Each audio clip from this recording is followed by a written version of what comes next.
I was young, I had 2 pair of leaves. Besides that, the pinstripes and the gray.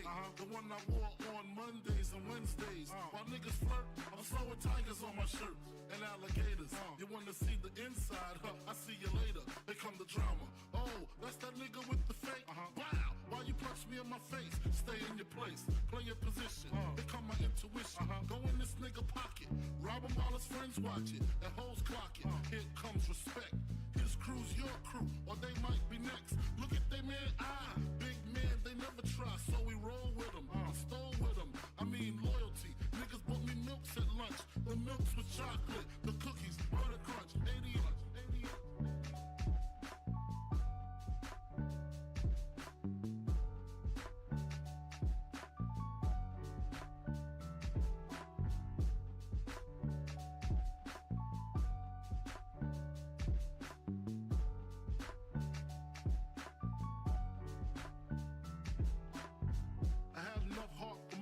Long as I got stuff for most of them soft.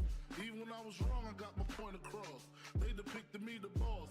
Of course, my orange box cutter make the world go round. Plus I'm fucking bitches ain't my homegirls now. Start stacking, dabbled in crack, gun packing. Nickname Medina, made the scenes, took my Ninas. From gym class to in-glass, pass off for global. The only nigga with a mobile. Can't you see like total? Getting larger in waist and taste. Ain't no telling where this felon is heading. Just in case, keep a shell at the tip of your melon. Clear the space. Your brain was a terrible thing to waste.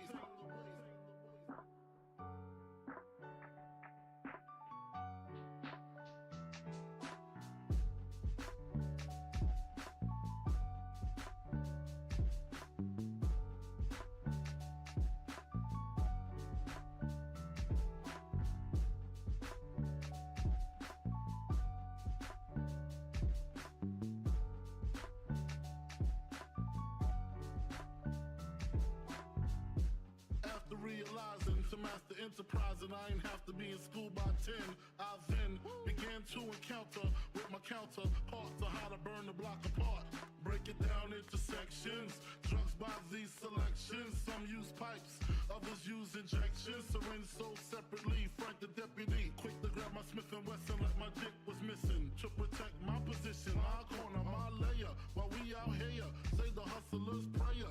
If the game shakes me or breaks me, I hope it makes me a better man.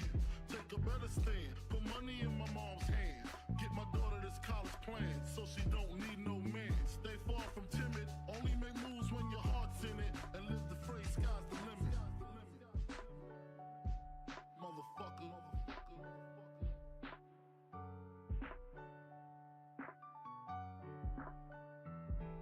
88.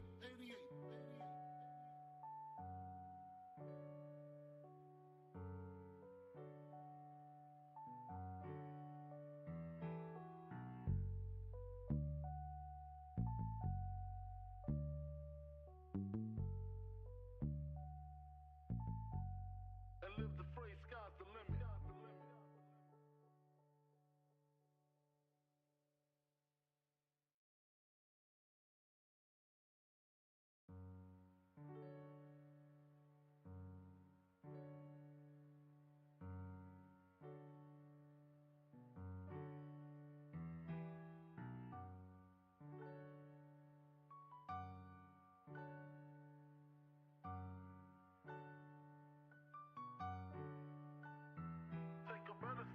Put money in my mom's hand. Get my daughter this college plan, so she don't need no man. Stay far from timid. Only make moves when your heart's in it. And live the phrase, sky's the limit.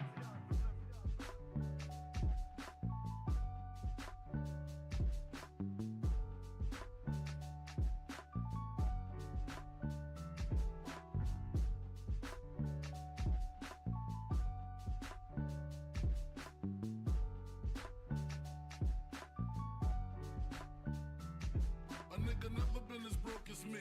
I like that. When I was young, I had 2 pair of leaves. Besides that, the pinstripes and the gray. The one I wore on Mondays and Wednesdays. While niggas flirt, I'm throwing tigers on my shirt and alligators. You wanna see the inside? I see you later. They come the drama. Oh, that's that nigga with the fake. Wow, why you punch me in my face? Stay in your place, play your position. They come my intuition. Go in this nigga pocket, rob him while his friends friends watch it, and hoes clock it. Here comes respect. His crew's your crew, or they might be next. Look at they man, big man, they never try, so we roll with them. Stole with them, I mean loyalty. Niggas bought me milks at lunch. The milks with chocolate, the cookies, butter crunch, 80.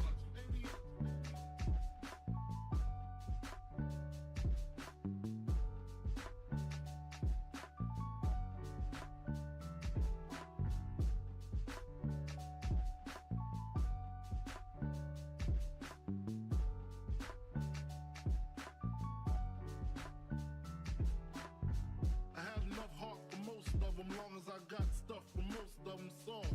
Even when I was wrong, I got my point across. They depicted me the boss. Of course, my orange box cutter make the world go round. Plus I'm fucking bitches ain't my homegirls now. Start stacking, dabbled in crack, gun packing. Nickname Medina, made the scenes, took my Ninas. From gym class to in-glass, pass off for global. The only nigga with a mobile. Can't you see like total? Getting larger in waist and taste. Ain't no telling where this felon is heading. Just in case, keep a shell at the tip of your melon. Clear the space. Your brain was a terrible thing to waste.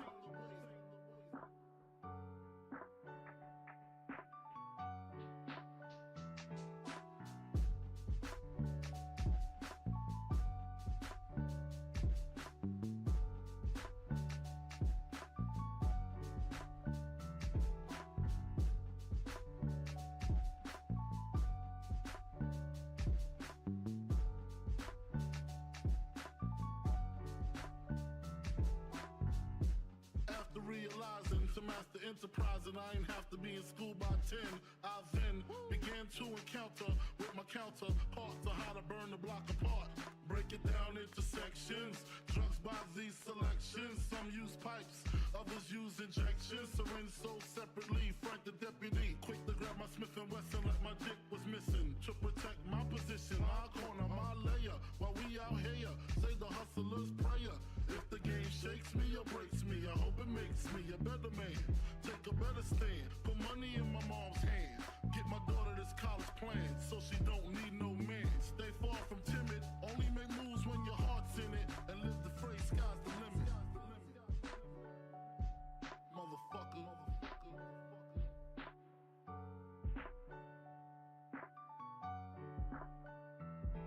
88.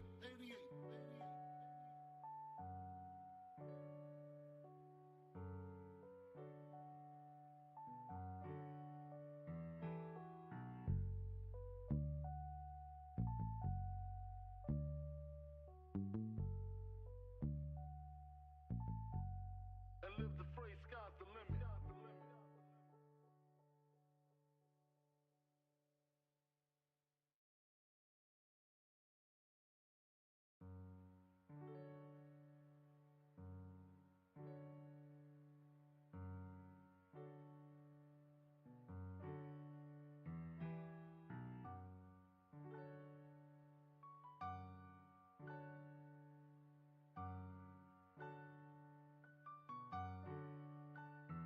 Take a better stand, put money in my mom's hand. Get my daughter this college plan, so she don't need no man. Stay far from timid, only make moves when your heart's in it. And live the phrase, sky's the limit.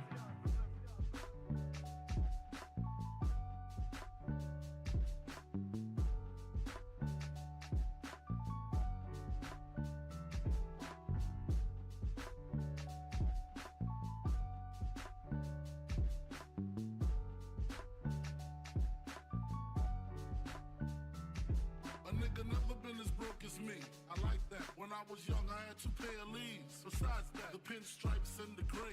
The one I wore on Mondays and Wednesdays. While niggas flirt, I'm throwing tigers on my shirt and alligators. You wanna see the inside? I see you later. Here come the drama. Oh, that's that nigga with the fake. Wow, why you punch me in my face? Stay in your place, play your position. Here come my intuition. Go in this nigga pocket, rob him while his friends watch it, and hoes clock it. Here comes respect. His crew's your crew, or they might be next. Look at they man, big man, they never try, so we roll with them. Stole with them, I mean loyalty. Niggas bought me milks at lunch. The milks with chocolate, the cookies, butter crunch, 80.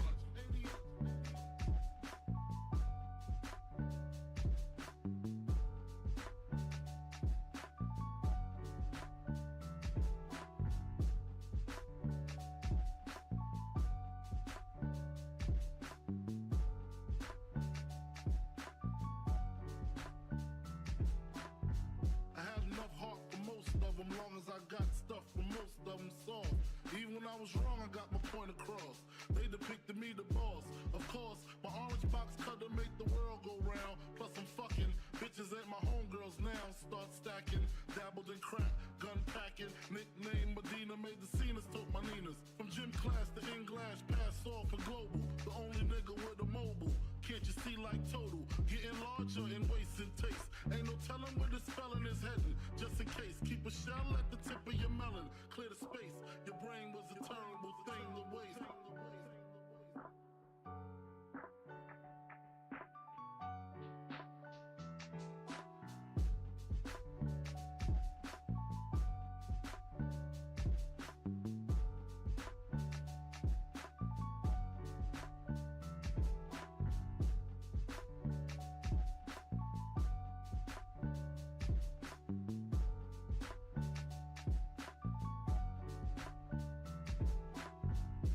After realizing to master enterprise and I ain't have to be in school by 10, I then began to encounter with my counterparts on how to burn the block apart.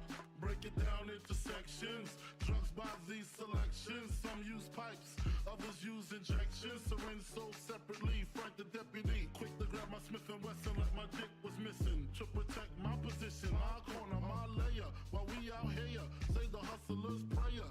If the game shakes me or breaks me, I hope it makes me a better man. Take a better stand, put money in my mom's hand. Get my daughter this college plan, so she don't need no man. Stay far from timid, only make moves when your heart's in it. And live the phrase, sky's the limit. Motherfucker.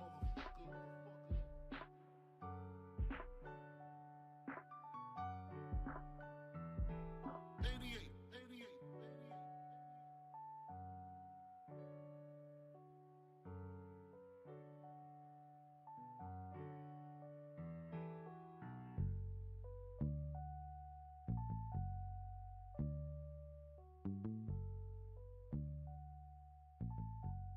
And live the phrase, sky's the limit.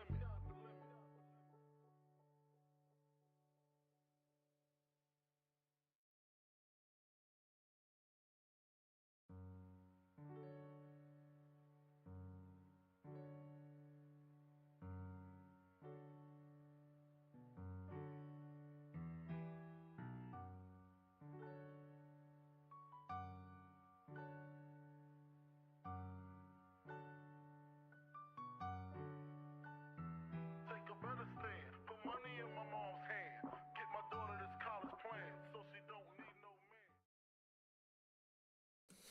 Holy shit. That was definitely the shortest 18 minutes, but the longest wait screen I think we've ever put you guys through. And I apologize. Dude, it genuinely felt like it feels like I've been sitting here for 10 minutes. And I looked at the time, and it's been 18 minutes. So I apologize for that. My bad. My bad. But,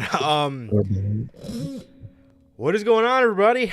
What is going on, everybody? Yeah, man.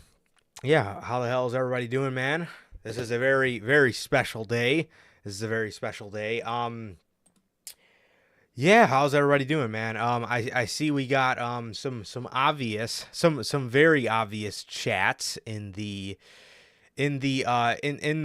comment section, bro, because it is a very, very special day. It's a very special day, man. Today is what I like to call Sir K Day. So we finally made our way around to it. Finally made our way around to it, man, and I couldn't be more excited, bro. I couldn't be more excited. It's a very special day. We're obviously you know how we okay, our whole backdrop's gone. This is wonderful. Damn. Didn't think it was going to do that. Usually it just updates itself. Okay, we're back in business. We're back in business now. Wow. Okay, got to see it. Okay. Yes, today is Sir K Day, man. Sir K, yeah. Today is Sir K Day, man, and I'm so excited, bro. I'm so excited. This man has never been to a steakhouse. So tonight, I'm taking him to one of I'm taking him to a hood classic. I'm taking him to one of my personal favorites. So we're going to Texas Roadhouse tonight, man. So on December 23rd, Sir K will wake up a changed man for the rest of his life. Today it changes. Today everything changes, bro. So yeah, dude. But I'm excited, man. I'm excited. Always excited. And then after that, man, we're going to watch the Iron Claw. So absolutely, bro. We're going to watch the Von Erich movie. So that is I'm super excited, bro. I'm super excited. I can't tell you the last time first of all, I've never went and seen a wrestling movie in theaters, but so I'm excited, bro. I'm excited. I love being around my boys. And more importantly, man, I love being around the man himself. The man himself. He's already cheesing, and after the intro, when I give him his birthday shout out, it's gonna be even worse, bro. But yeah, man. I guess we go ahead and hop right into the intro, bro. Man. So what is going on, everybody? We are back with yet again another edition of the Notorious podcast and another edition of the news, man. This is episode 193 of the news. We got a bunch of great stories here today for you guys, man. And yeah, with that, man, if this is your first time watching, you guys do not know how the show works. Every Monday, we are on here with Notorious Unscripted after Monday Night Raw, and every Friday at 4 p.m. Central. Today's a little different, doing it an hour early, so we actually have time to do things on the special day. But so yes, usually 4 p.m. Central. But if you guys did miss this past Monday's edition of Unscripted, that is Drew McIntyre's flawless character arc. That is episode 174 of Unscripted. You guys can now watch that live on all platforms. That is Anchor, Spotify, Google Podcasts, Apple Podcasts. And if you want to see it first, join us right here live every Monday after Monday Night Raw for Notorious Unscripted, man. Also, if you guys have not got a chance to get your hands on some of the official Notorious Heels podcast merchandise, you guys can now find this live on the merch shop. That is bonfire.com. Link is at the top of the description of this very video and in either mine or Sir K's social media pages, man. So with that, you got all 8 of these beautiful designs and more available on there for you guys, man. You have the Chicago flag design, the Uncrowned Kings of the IWC, the Big E-inspired design, the base logo design, the Riddler-inspired IWC's Best Kept Secret design, the Notorious World Order. This comes in 3 versions, the Chicago flag version, like you see on your screen, classic black and white, and the Wolfpack red. You got the Grand Slam design, the Notorious scratch logo, and the only community that matters. You got all 8 of these beautiful designs, plus this beautiful piece of merchandise right here, man. If you guys are looking for something festive to wear to all your family outings for the holidays or whatever you guys got going on, man, look no further than the Notorious Christmas design. This is my personal Christmas attire every year for the Christmas season. So if you guys need something to wear for the holidays, man, everybody needs something to wear for the holidays, something Christmas themed. So look no further than the Notorious Christmas design, man. And with that, if this is your first time watching, guys, do not know who we are here at the Notorious Heels podcast. I am Johnny Mayhem, one half of the host of this very podcast. And as for the other half, the right-hand man, the birthday boy, my brother, Sir K, bro. The greatest podcast host in the world, Sir K. Shit. How are you doing, man?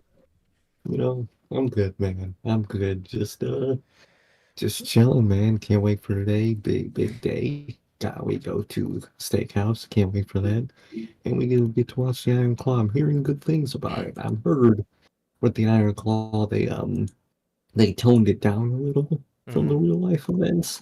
But I'm hearing it's a great movie nonetheless, and it's pretty sad. So I can't wait. I heard it was really bad. I heard that the guy doesn't know whether he wants to be a family man or a world champion. That's what I'm hearing. 5 out of 10, I heard. Oh, dude, that's what I'm hearing, too. Like an IGN. Do they not know it's based off a real story? Oh, they have no idea. I don't think they have any clue. these people have made up this sad-ass wrestling story for no reason. Dog, Like, a quick Google search will fucking tell you, right? seriously, if you do not have people that are knowledgeable about wrestling, well, first of all, if you have people that are knowledgeable, at least think they're knowledgeable about professional wrestling, and they never heard of the Von Erich tragedies, I don't know what the fucking, then they are not knowledgeable people on wrestling, because everybody's fucking heard of the fucking Von Erichs. Like, I'm sorry, I'm sorry you can't, I'm sorry you wish bro's life went, or their lives went differently. I think a lot of us do, but unfortunately, things take the wrong turn, and if you guys don't know what we're talking about, IGN did a review where they said the movie's confusing because Carrie or Kevin or whichever one Zac Efron plays, they said that the movie is confusing because he doesn't know whether he wants to be a world champion or a family man. Yes. And it's a real life dilemma that poor man had to go through. Okay. Like, gotta be one of the worst fucking reviews ever. I really thought they just made up the Von Erich story. Legendary, stupid. IGN, they got a good record with horrible reviews, man. First Miles Morales review, and now this. Oh my god. Those guys. Oh yeah, that was them. Oh. It was fucking them. Fucking like $1 million company letting that shit slip through. But I'm doing great, man. I'm doing great. It's been a great birthday so far. And it's about to get even greater, man. We could talk about this news. We get to talk about fucking to go out to eat, get to see the movie. I can't wait, man. And it's gonna be a good ass day, man. It really is. And thank you to everybody in chat. They just wish me a happy birthday. Everybody in chat, everybody on Twitter, on Instagram. Thank you guys. Thank everybody. Thank you guys so much. Truly, thank you. But yeah, I'm doing good, man. And like Durante always asks, man, how's life? How's the family? Life's good, man. The family's great. How's everybody doing in chat themselves, man? How you guys doing? And what about you, bro? How are you doing? I'm doing good, bro. I'm doing good. I've been looking forward to this day for a while. I'm pretty pumped about it. But as Durante always asks, I'm good. Family's good. And what about you, Durante, Pops, OG, Bell, Logan, and everybody? Everybody here in chat, everybody part of the Replay Mafia. How the hell are you guys? And thank you guys for being here. 100%. Oh yeah. And that's the thing too. Like, you know, I get people learned. I didn't really learn about the Von Erich tragedies until Dark Side of the Ring, but I always knew about the Von Erichs, and it was I knew it was a tragedy. I did not know. I was perplexed when I was watching the Von Erich the Von Erich Dark Side of the Ring. But yeah, it's like, dude, do people not know how to research? Like, it's a true story. Like, what the fuck? It doesn't make any sense now. But yeah, bro, I'm excited, man. I'm excited for the day. Man. I've been excited about this day for a while, so I'm pumped, bro. I'm pumped. But to Sir K, you know I got to give you the shout out on Instagram, but you know I can't let one on the podcast slide. So just to say a couple words, bro. Again, I just want to wish you a happy birthday, dude. Yeah, geez, there's so much to say, but to keep it short, it's not gonna be, it's never gonna be short with me. But to keep it as short as I possibly can, I want to say thank you. But in saying thank you, I want to say saying thank you is an understatement, because there are no words to say how grateful I am for you and your presence. Dude. God, there's probably no human being on this earth that will listen to my stupid ideas and all that stuff other than you, bro. And we've been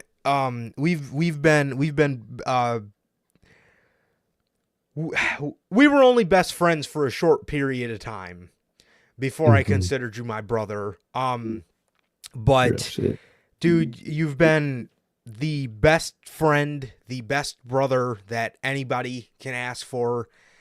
Every time I text, dude, you're instant. Anytime I call, you answer. Dude, you're seriously.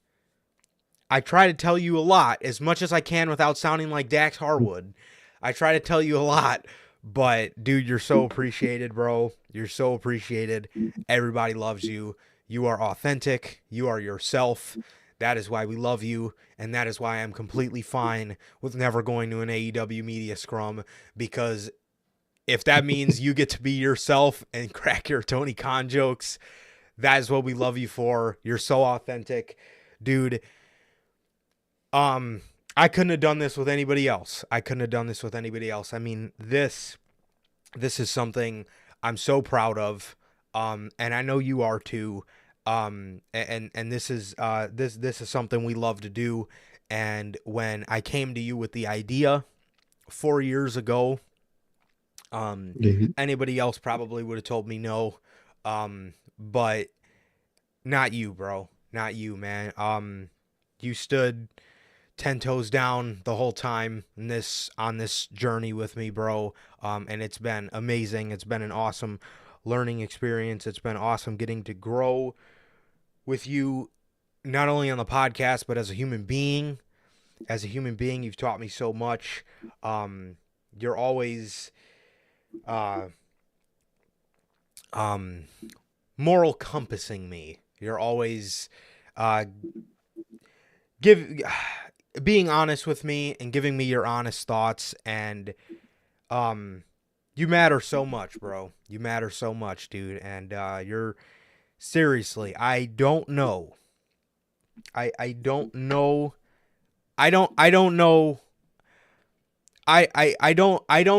am without you.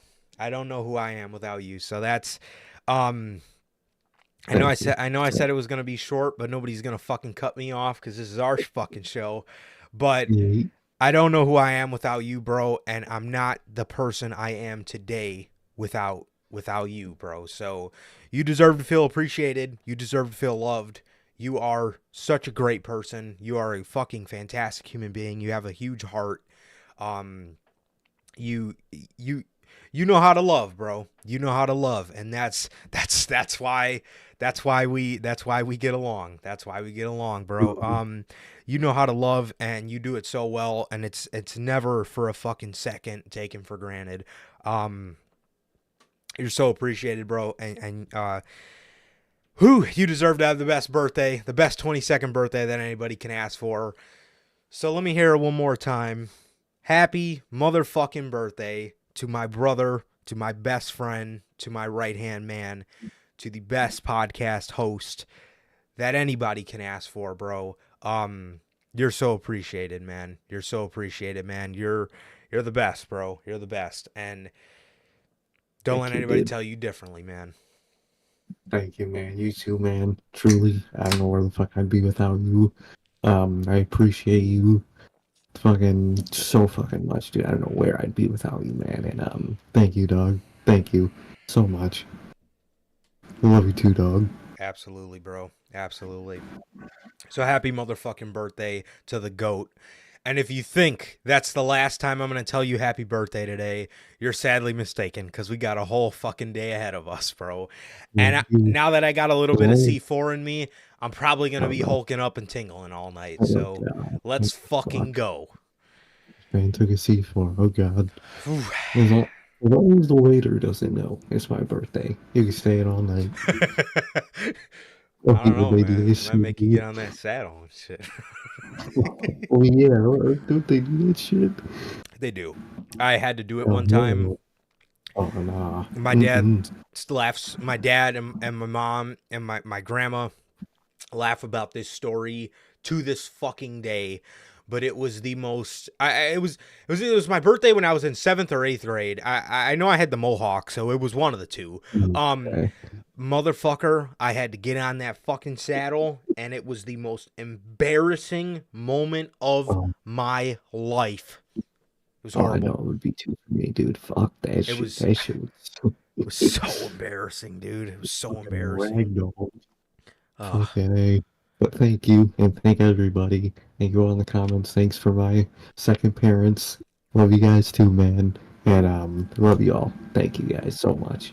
Can't wait Yeah. for the rest of the day. Hell yeah, dude. I'm so excited, bro. I'm so excited, man. I'm so excited. But what do you guys want to talk about? What do you guys want to talk about first, man? What do you guys what do you guys want to talk about first, man? Well, I'll leave it to the birthday boy, bro. What out of our big stories, which one you want to hit first? It's tough, man. It's tough. Mhm.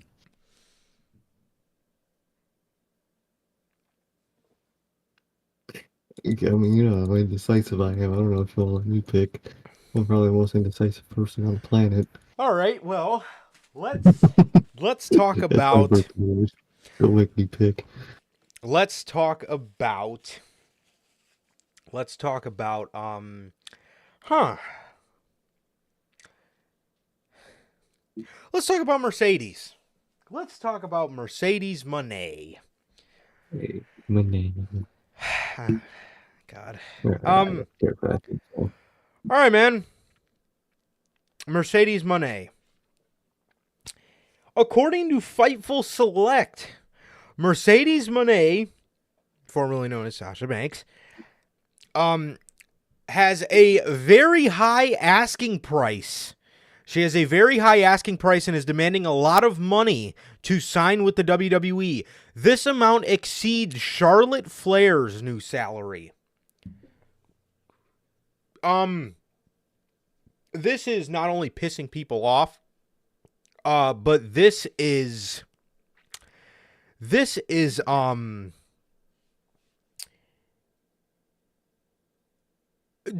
sparking a lot of debate with people. This is so Mercedes. So okay, like I said, this is pissing a lot of people off because they don't think she's better than Charlotte Flair. This is also pissing a lot of people off because WWE was there a story of WWE saying that she wasn't worth it or something like that? Because that's what I keep seeing a lot of people mention, but I didn't see anything. I think most of those not worth it things are just fans, like just Charlotte marks. Okay. I really think so. I think they're just mad that in my opinion, she is worth way more than Charlotte. Way fucking more. Dude. I think she's worth more than Becky. Ooh. I'm gonna hit that. I'll say that. I think that. I gotta say that. Okay. I think she's worth more than Becky. Okay. Personally, Prime man era, probably not. But after the man, not flatlined, but flattened out a little Vince bit. fizzled it No, out, I'd say yeah. exactly. I would say right now, yes. Yeah. Maybe at the prime of the man, no. But now, yes. Oh, 100. I got to agree with that. I got to agree with that for sure. Yeah, I hope with this upcoming Mania season, Triple H gets Becky back to a point where she's, cool again. And actually, I mean, she's cool now, but she's just not doing anything. So maybe it'll hit a little different. Yeah. But anyways, Mercedes, to come back, the whole reason I want to, tell people to pump the brakes on being upset about this and being upset that her asking price is high is because of who's in charge. It's because of who's in charge. Vince McMahon never, under a million years, thinks that, probably to this day, that Mercedes is better than Charlotte Flair. And this isn't to, knock Charlotte at all, but Mercedes is worth way more than Charlotte Flair, bro. I mean, that is a fact. Mercedes, Bayley, and Becky, in my honest opinion, stand head and shoulders above the other horsewoman. I mean, Charlotte isn't bad. Charlotte is good when she wants to be good. And if you don't think Charlotte is good, then I don't know what the hell you watched at WrestleMania, because Charlotte is great. Charlotte just doesn't lace those other three's boots. She just doesn't. You know what I mean? They're all great. Yes, they're all great, and that is why they're 4 horsewomen, but Monet is just, she's worth every, Logan says it, she's worth every penny. And the reason I want to tell people to pump the brakes on being upset about this, oh, she's worth way more than Charlotte Flair, blah, blah, blah. Dude, Triple H is in charge. And Triple H knows. Why do you think Triple H is splitting up Becky or Bayley from Damage Control? Because Bayley's going to need backup. Bayley's going to need backup. And who better? Who better? Honestly, I mean, there's, oh, bro. Don't even get me started on Charlotte's promos. Those have been a fucking meme for years, bro. I mean, it's been bad. Oh yes, they're so bad they're fucking hilarious, man. But Mercedes is worth every penny, and until WWE outright just refuses to sign her, or outright says that Charlotte is worth more than her, I have faith that Triple H will do the right thing, because that he knows. That's what it is. He knows. And the fact that this is even being talked about, I just want to highlight Tony Khan yet again fucking fumbled. Dude, she was at All In. She was sitting there. If that doesn't let you know she's a fan of your product, and if she's a fan of your product, she at one point was thinking about coming in and doing work. And here we are. And now the whole thing is she might be going back to WWE. Nice going, Tony. Holy shit. What a fucking fumble. Oh, dude, fumble of a lifetime. And I don't know if it's true, but I heard that Punk was the main reason she was at that All In crowd, and in that crowd for All In. So, and where's Punk now? Man. I could see that. I could see FTR. I could see Kenny. I know FTR is super close to her. Kenny, I think she's pretty cool with. I mean, and then again, you know, it is all ex-WWE, so I'm sure she has a lot of friends in the stands. But yeah, but I mean, if she was there for, even looking at that, I mean, you want to talk about CM Punk? Let's talk about CM Punk. CM Punk lit the world on fire with coming back to WWE, sent WWE into a fucking stratosphere over the past month. You know what I mean? She's got eyes. She's not blind. She's not deaf. She hears and she can see what's going on. And Paul's laying it down right now, bro. Paul's laying it down, and she sees that, and you know she would probably be lying to herself if WWE didn't look at least a little enticing right now. And you know, in Paul's head, if he doesn't give her this money, Tony Khan will. You know what I mean? Mm-hmm. Not saying that she, you know, necessarily wants to go to AEW and is clamoring to go to AEW, because there is nothing attractive about AEW, especially their women's division. When you talk about their women's division right now, there hasn't been anything attractive about AEW since the rise of fucking Jamie Hayter a year ago. You know? Exactly. There hasn't. She was their only soloist, and not only is she gone, they had someone who, on debut, everybody thought was going to change the game in AEW, Saraya. And now look at her.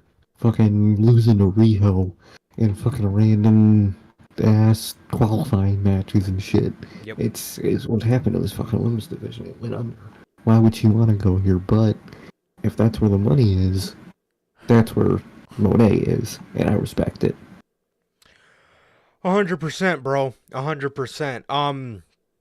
Yeah, and he doesn't make steps to make it any better, dude. I mean, yeah, you got Timeless Tony Storm, you got Julia Hart that are doing great right now, but is that really gonna entice? I mean, are they really stars on the level of like imagine how attractive a Rhea Ripley match looks, right now. I mean, Rhea's at the top of her game, like in terms of popularity.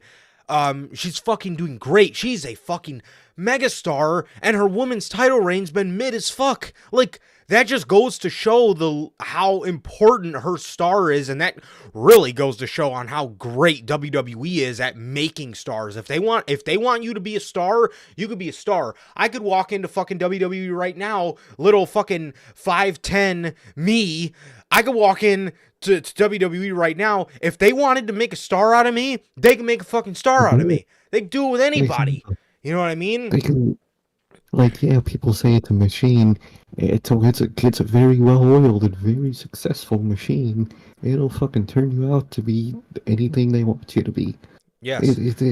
Yes, it's a machine, but it's a successful one, a very successful machine. Yes. One And I would love to see a couple people go through. Exactly. It'll chew some people up and spit them right out. But on the other side of the coin, if that machine, if they want you to pass the test, you're gonna pass the test, bro. Look at Roman Reigns. Guy blew dick when he first came into the company. Now, I mean, he's been a top nominee for fucking Wrestler of the Year, for the past fucking 4 years because he's amazing. He has transcended his star to one of the greatest of all time. I mean, and the guy came from nothing. The guy came from being the muscle guy in the Shield where he had 2 other guys cover for how good he is. Nowadays, when's the last time a WrestleMania main event has actually been a match of the year nominee? I couldn't fucking tell you. Well, it happened in 2023. And guess what? I think we're about to get 2 more in 2024. Look at that. Maybe. Depending if Mercedes does come through or not, 3. You never know, man. I mean, honestly, man, when's the last time a WrestleMania main event was a match of the year nominee? It wasn't Brock versus Roman. I could say, to prove my point, Roman Reigns versus Edge versus Daniel Bryan. Another one. You know what I mean? That's another match that was fucking heavily. I don't know. I think we might have put it as an honorable mention, if not anything at all, but it was still a damn good match. Now, Roman versus Brock, I don't care to see any. I don't think any of their matches are good other than their first one. The one from SummerSlam kind of came around to me, but dude, I was tired of seeing it. Can you fucking blame me for not fucking being into it at all? But he how the fuck did we get on the topic of Roman Reigns? So to prove my point, AEW doesn't look as enticing, man. I mean, that's what we were talking about. Bianca Belair. Her star has only grown. Asuka, her star has only grown. Bayley, her star has only grown. Stars are growing in WWE. Women's stars are growing. It might be slow, and maybe it's not as fast as we all want it to be, but, I mean, it is what it is, bro. It is what it is, and the effort is there. We're seeing the effort being put there on, obviously, who WWE wants the effort to go into, but it certainly looks a hell of a lot more enticing than fucking AEW's women's division. I can tell you that. It's not perfect, but it looks a lot more enticing than whatever the fuck they got going on, because what they got going on is not looking any good for them, man. It's not at all. But Mercedes, like I said, she's got eyes and she's got ears and she can see what's going on, and WWE might be the place to be right now, man, because of Paul Busy Work Levesque. Exactly. He finished all his busy work, man. Now he's doing the real work. Exactly, dude. And like I said, you look at one women's division, and the guy running one of them is actually putting forth effort. There actually is stars that are growing in his division. And then you look at the other guy. And he's got, like I said, he's got Toni Storm. He's got Julia Hart. What else does he have? He has a locker room riddled with drama. He has a locker room riddled with people, with sides. Britt Baker's side or Thunder Rosa's side. I mean, are we really still doing this shit? Thunder Rosa is looking to be a Collision exclusive. Are we really doing this shit right now, bro? I mean, Like, for the love of God. Got the Collision exclusives fucking went away when fucking Punk left. Now we're back right up just because the fucking DN mid doesn't like somebody. Yeah, like you on my television. I'd much rather have Thunder Rosa. Like this, would you want to enter that drama-filled wasteland? I wouldn't. No. And they don't make their fucking cases any better. The women's division sucks. And the guy running it doesn't even fucking care. He doesn't care to improve it. Like Bell was mentioning, Tony Khan's not even making a serious play for Julia. So Julia's two options are stay in Japan or go to WWE. If that isn't the easiest decision in the world, I don't know what is. Dude, Like, I think it's a guaranteed fucking option right there. Just go to WWE. Easy. if I was Julia, I wouldn't even be looking at fucking AEW in the first place. I wouldn't be looking at them anyway. And at this point, if you were to ask me WWE or AEW, if I'm a professional wrestler, I'm going to WWE. No, without question, I'm going to WWE. Exactly. Maybe. I mean, definitely. If you would have asked me in 2021, AEW would have been my answer because I would have put the stock in them. But look what that stock, that shit plummeted. So now, if I get the option, I'm going to the Fed, bro. 100%. 100%, man. And speaking of that, Exactly. Even if AEW did have an offer on the table, it would still be a pretty easy decision because WWE, again, if I'm not being important, if I'm not an important part of the television, You want to be there. Wait, what was I saying? Oh, if I'm not an important part of the television, they'll take me out of the limelight. AEW, 1 week I'm treated important, like I matter in this company, and the next week, or the next 3 weeks, I'm not on fucking television. Whereas in WWE, if I'm not important, I'm probably not going to be on television much at all.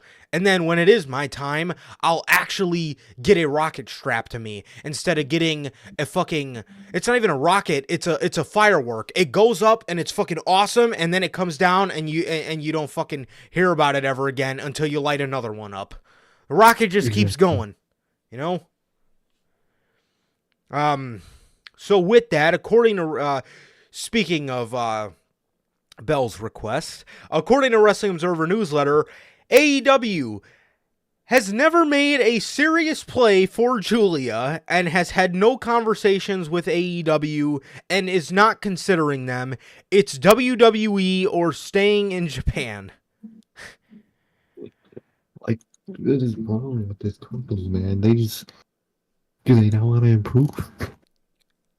And again, this is where Tony Khan, he's not interested in certain people. And it's like WWE, it's like, to my point with Mercedes, WWE wants to hop back on that train because they know she was at All In. They know that she's making her rounds around the wrestling world, and they don't want her to go to AEW. They want to, whether she's talked to them or not, they want to at least, I mean, she had to have told somebody what her asking price was, so I'm assuming that they've had conversations, whether they're light or heavy, but, Yeah. you know what I mean? I'm assuming something's there. But I mean, it just doesn't, Tony not even wanting to make that effort, especially in the women's division. Like, dude, if you don't want to go after another singles guy, all right, I get that. Your women's division, somebody who's sought after, that WWE's actively going for, you don't even want to try? Again, I understand if it's a dude, because you look at your men's division and you say there's so much people that I haven't even fucking scratched the surface of use with yet. Understandable. I get that. But for the women, and this is why Triple H knows what to do, because they don't want her going to AEW, and they don't even want that to cross her mind, whether it is or it isn't. They don't want it to cross her mind, and they're going to do whatever they can to get Sasha Banks back. And again, don't be upset, bro. Let Paul cook. He's going to get her back. That's sorry, I keep cutting you off, but that's just how I feel, bro. No, same, exactly. I think he's going to get her back, and I think it's going to go great. Yes, that is one of Paul's babies. That is one of his NXT darlings. He loves Mercedes. He loves Sasha Banks. He knows. I'm also going to campaign for Sasha Banks to come out to Money Trees by Kendrick Lamar, but that's just me. That shit would go crazy. That shit would go absolutely crazy. And do you want her to be called Sasha Banks, or do you think she should use Mercedes? Sasha Banks. I think Sasha. I would like Sasha Banks. I think Sasha Banks. So if she was booked completely like horse shit as Sasha Banks, if Sasha Banks had nothing memorable to her, I would say come back as Mercedes. But like in like a Dean Ambrose situation, I never want to fucking see that goddamn logo and hear that music ever again. That shit went nuts. I never in my life want to hear Dean. I cannot look at Jon Moxley and look at him and say, that's Dean ever again. Fuck no. I know maybe that might sound a little hypocritical what I just said, because Dean Ambrose did have a lot of memorable stuff to his name. Dean Ambrose was the guy in the Shield. Dean Ambrose was popular in WWE. But Jon Moxley's just so much better, and Jon Moxley is him. Dean Ambrose is what WWE wanted Jon Moxley to be. But as far as Sasha Banks, I like Sasha Banks. I like Sasha Banks, and I don't know. But what do you think? I'm down for either. At this point, I'd really be down for Mercedes. Okay. But Sasha Banks, I could definitely live with.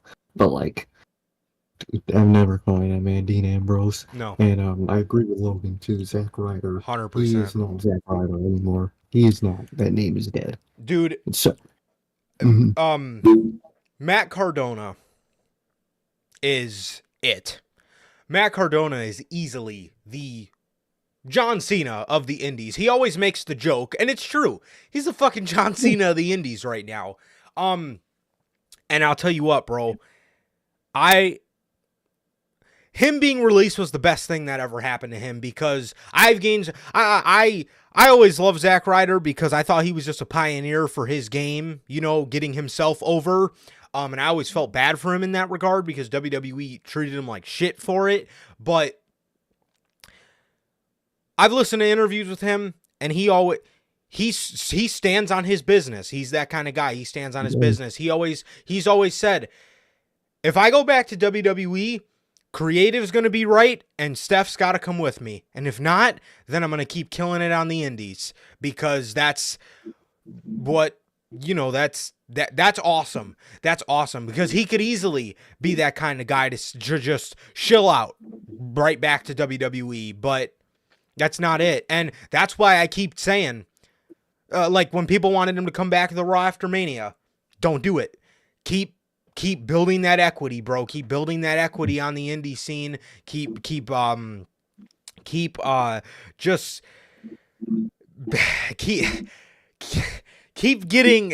greater and greater at your craft, bro, because he is killing it. He is killing it on the indie scene right now. Like I said, keep building that equity, keep building your brand, keep doing your shit, because it's paying off. And when you do come back to WWE, you'll be hanging with the main eventers before you know it, bro. And he's got it in him. He's got it in him, bro. He's got it in him, man. So I am fine with Sasha Banks, but yes, Dean Ambrose and Zack Ryder, I never want to see or hear from them again. And Matt is the kind of guy that has said before, if I go back to WWE, I'm going to be Matt Cardona. I'm not going to be Zack Ryder. And he's built such a fantastic brand, and he gets it. He gets the business. He does. He's made himself incredibly marketable. He's fucking put himself out there. He's put in the work. He's awesome, bro. He's my favorite indie wrestler, and he's been my favorite indie wrestler for a minute, bro. The Deathmatch King, the indie god. How could you fucking not love Matt and Steph DeLander, bro? I mean, that's just me though, man. They're awesome. They're awesome. They really are, man. I love what they got going on over there. Absolutely, bro. Yes, it's awesome, and he's standing on his business, bro. And I can always respect that. Because if Matt Cardona would have came back to WWE earlier this year, he was fresh into his run with Steph, and I said it then, he's gonna be put right back in the mid card, bro. But again, keep building your brand. It can only get bigger. Exactly. Grow. Exactly. So he's doing great, but yeah, man. Yeah. What a tangent we just went on. Okay. Yeah, leave it to us. Yeah, bro. So, yeah, but that is the news on Mercedes and her high asking price for the WWE, man. So I totally agree. I totally agree with her, man. I totally agree with her. And she's worth every penny of it, bro. She's worth every penny of it. And I hope she gets it. And pump the brakes, guys. Let Paul cook. Let Paul cook. Definitely, man. Definitely. So, speaking of Charlotte Flair and a bunch of other people, actually, Fightful Select is reporting Charlotte Flair, who is out of action after tearing her ACL and MCL, which, side news, she is actually scheduled for surgery in the beginning or middle of January. So, we probably won't be seeing her until October or November. I could see Triple H bringing her back as a mystery person in the War Games match next year or something. I was going to say either that, or we won't even see her till the next Rumble, to be honest, till 2025 Rumble. I could see them saving her for that. I could see that too. Moment. I could see that too. So Charlotte Flair, who's out of action after tearing her ACL and MCL and meniscus 2 weeks ago on SmackDown, has signed a new deal with WWE. The deal was the first under the TKO banner following the WWE and UFC merger, as it was done before WWE signed any other stars to new deals. The report states it is a huge money increase over her last contract and one of the highest paid deals to a woman in WWE history. In addition, we're told that a travel bus was included in the deal. Damn. Which are becoming increasingly more common amongst professional wrestlers. I would absolutely bargain for a fucking travel bus. And also, why would she need a travel bus? Just for herself? Nah, I don't think so. Nah, I don't think so. So, It's interesting. This is great. Congratulations to Charlotte. Got her new deal. Got a bag. That's awesome. That's awesome. Got a travel bus. And like I said, why would you get a travel bus? For yourself? Let's think of people who have travel buses. Sure, Big Show and John Cena had travel buses by themselves. But let's think about some other people. Let's think about, why does Seth Rollins have a travel bus? Because he rides with people. He rides with Bex. He rides with his daughter. Let's think about Cody Rhodes. Why does Cody Rhodes have a travel bus? Because he rides with people. He rides with Brandy and he rides with his daughter. You know Dustin on that motherfucker all the time. I already know it. What happened? You know Ricky's on that motherfucker. Oh, fuck you know yeah. it. Oh, 100%. You got Jade in that bitch. You know it. 100%. They got fucking Jey Uso in there fucking pulling a Jeff before the media scrum. So, yeah, dude. So Charlotte wanted a travel bus because of the simple reason she's going to be riding with someone soon. We brought to you guys a couple weeks ago, Andrade's deal is almost up. If Andrade was really hell-bent on staying with AEW, who's to say Charlotte didn't go to AEW? Who's to say Charlotte didn't go to AEW, man? Charlotte's staying in WWE because Andrade is coming back to WWE, and you know he is. And I cannot wait to see Andrade Cien back in WWE. I am fucking excited for that. So excited for that. Dude. I know we won't get it because I know how this company works, but I need that CFO theme from him back again. Oh, that was one dude. of the most underrated theme songs they had, dude. That shit was fire. Yeah, we got to bump that in the car today, bro. Oh, we got to, bro. We got to. But I think we're definitely getting Andrade back, man. Especially, I don't know when his contract's up, but with how long Charlotte is going to be out, they might fucking return at the same time at this point. So that bus will come in real handy, man. But I'm trying to think how long he spent out of action. Well, half the time he was off TV, so nobody really knew if he was hurt or not. That is true. I don't think he was hurt. I don't think so I think either. Was he injured at some point? No, it was just because of Roma. I think there might have been one injury. Yeah, didn't he tear his bicep or something? Yeah, I think there was a little tiny injury, man. But other than that, there was nothing major. He didn't get like he didn't get Thunder Rosa. It literally was just, he just wasn't booked. Right. Like Thunder Rosa. But yeah, I think the obvious reason why she's getting a bus is for her and Andrade, and I cannot wait for that man to be back in this company. I cannot wait for many people to be back in this company. Which is another reason why I'm very glad that they are looking to put Santos Escobar with different people, because Zelina Vega is going to need some backup, and I don't really know that fucking Joe Quan Wild and fucking Raul Mendoza are good backup for Zelina Vega. I think she's gonna have to dip into the well of some old friends, bro. So I think she's going to have to. I think she's gonna have to call El Idolo. So those two together. Mall security to a bank robbery. Bro, I'm saying, dude, those two together, those two together, man, are fucking golden. Those two are golden. And Triple H knows that. That's why he put them together in the first place. Exactly, bro. They completed each other so well, man. I need to see that again. Yes. Absolutely.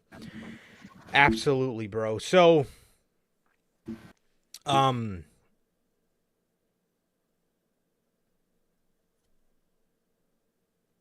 that is true. That is true. Then again, I don't really know how much Zelina and Malachi would mesh on television together. I wouldn't want that, to be honest. Yeah. I don't think they would mesh well TV-wise. Obviously, they mesh well together. They're together, but I don't think television-wise they would mesh well.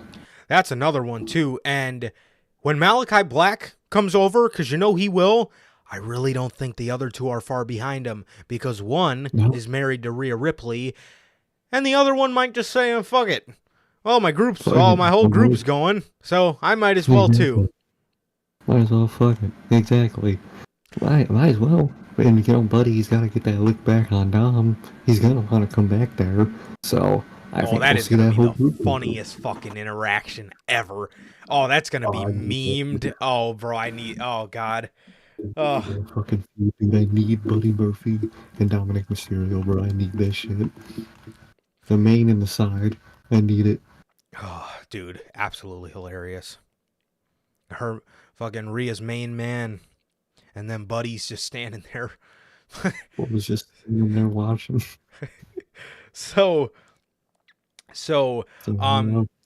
yeah, man, that's the news on Charlotte Flair. And the only reason I'm excited about Charlotte Flair re-signing is because I know that my boy is not far behind, because for the love of God, Tony has booked that man like he is a bum, and that man holds the greatest singles match of all time under his belt.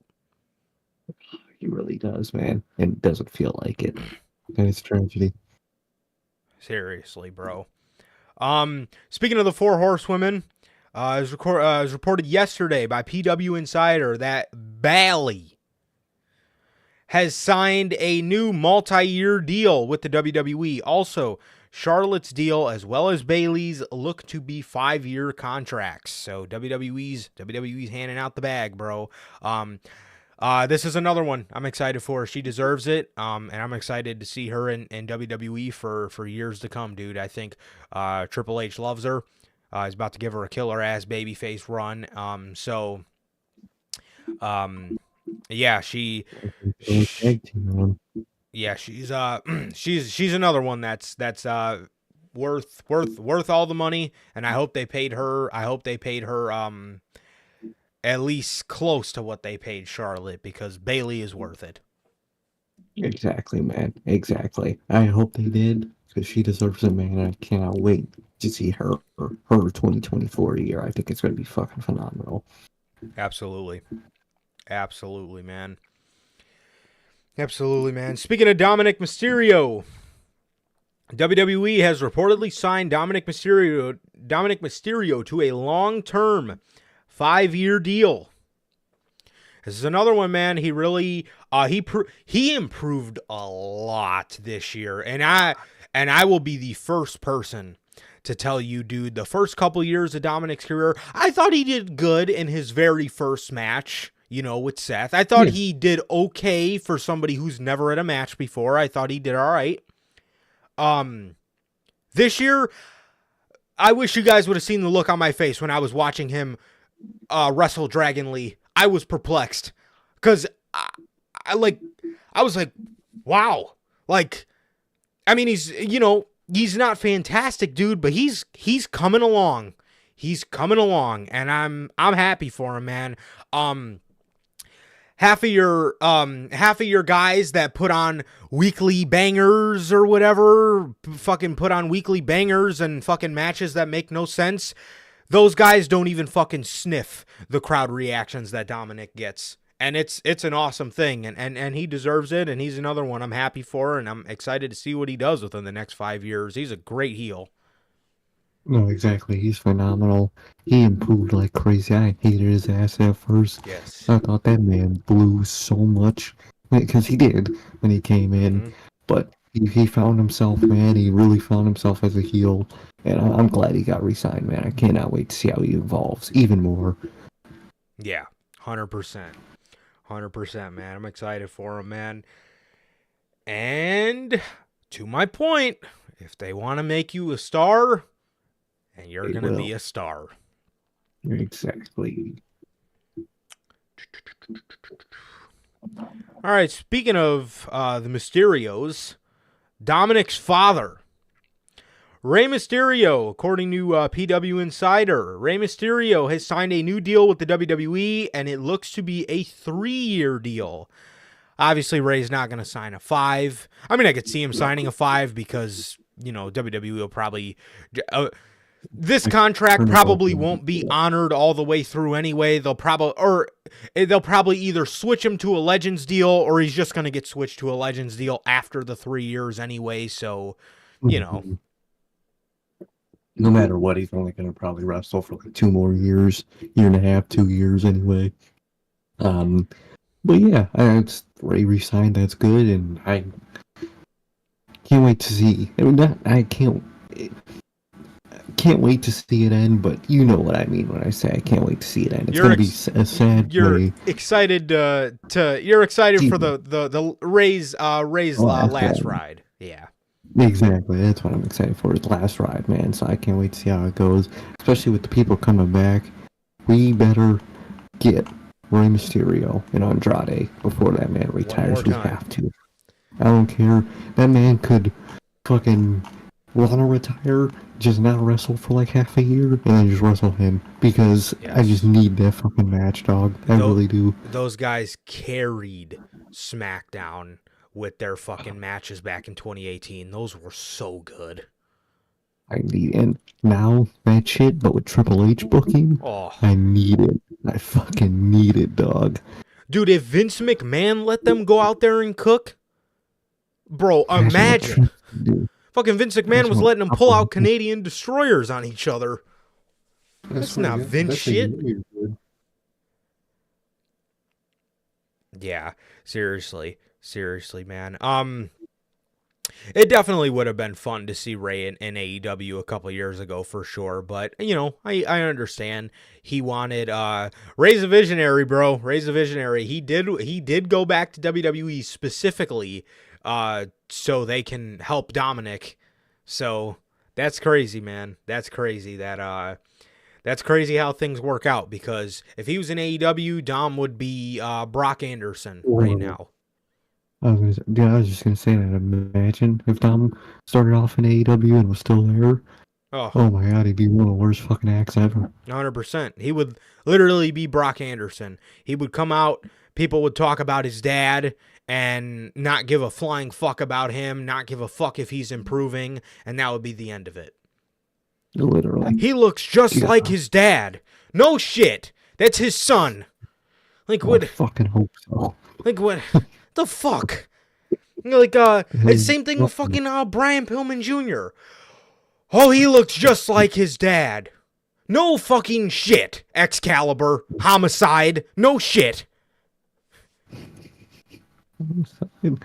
Like, dog. The fuck? I hate that shit. Golly. Unbelievable. Shit, fucking God, bro. Ugh. Okay. Speaking of more WWE news, man.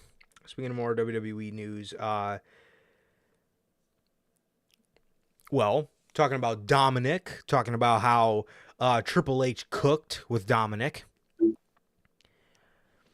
The 2024 Hall of Fame will fall under Triple H's control for the first time ever, instead of Vince McMahon.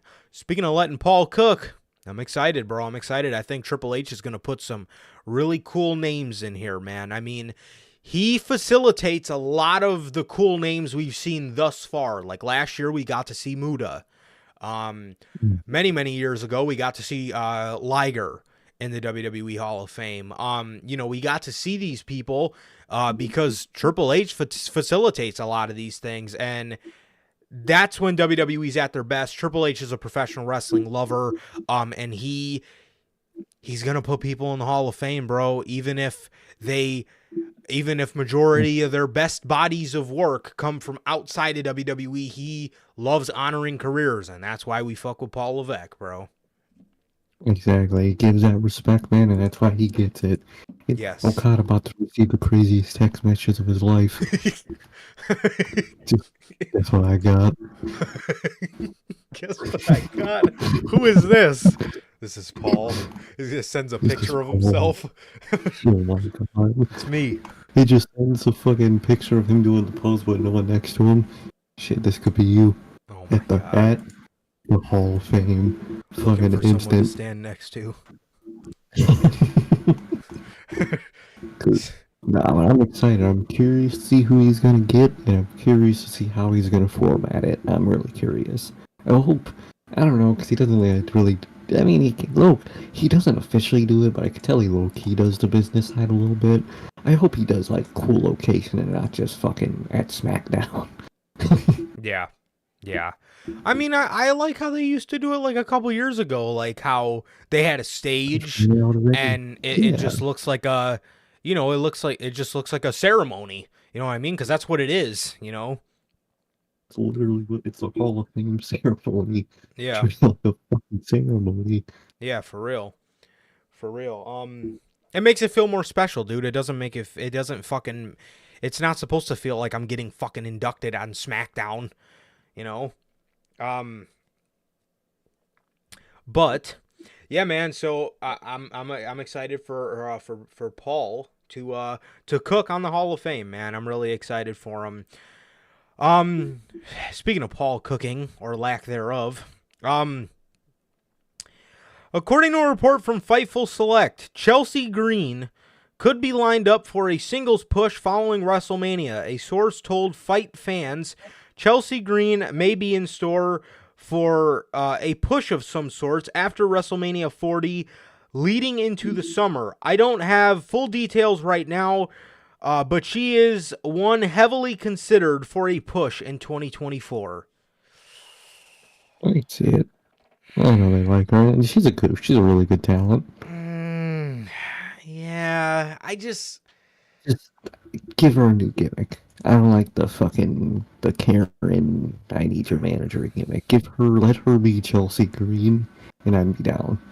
Yeah, even some of her gimmicks in, like her hot mess gimmick. I hated that too. It's just kind of, She's a good talent, but none of her gimmicks that she's ever done I've really liked. Just let her be her, or it's WWE. Find something for her that's actually like legitimately like sink your teeth into, man. Yeah, I don't think it'll be a massive push anyway. It'll probably just be like a summer run. Yeah, and I don't really know that she's where she can be in the ring. That's one thing that kind of gets me about Chelsea. She gets in, gets the job done, gets out. Yeah, she's a little diva-ish in the ring. I'll be open to where it goes, but I don't know, man. I don't know. This is I think there's a lot other people that you can give that spot to, but Chelsea's got Belle. Oh, I like her. I don't like her that much. I could 100% see them doing that. I could totally see that. Yeah, you bet. That's definitely going to happen now that you said it. But I could see it, but I don't know. I'm just not too big on Chelsea. I would love for her to change my mind, but I'm not too big on her, to be honest. I think there's a bunch of other people I'd rather see on that Raw women's roster, man. You're looking I'm talking Zoe Stark, I'm talking Shayna Baszler, I'm talking Kaden and Katana. There's so many, Nikki Cross. I mean, there's so many people I even forget because half of the division barely gets used, but you guys know what I mean. But yeah, I'm not too big on her personally, but I'll be open to it. Definitely.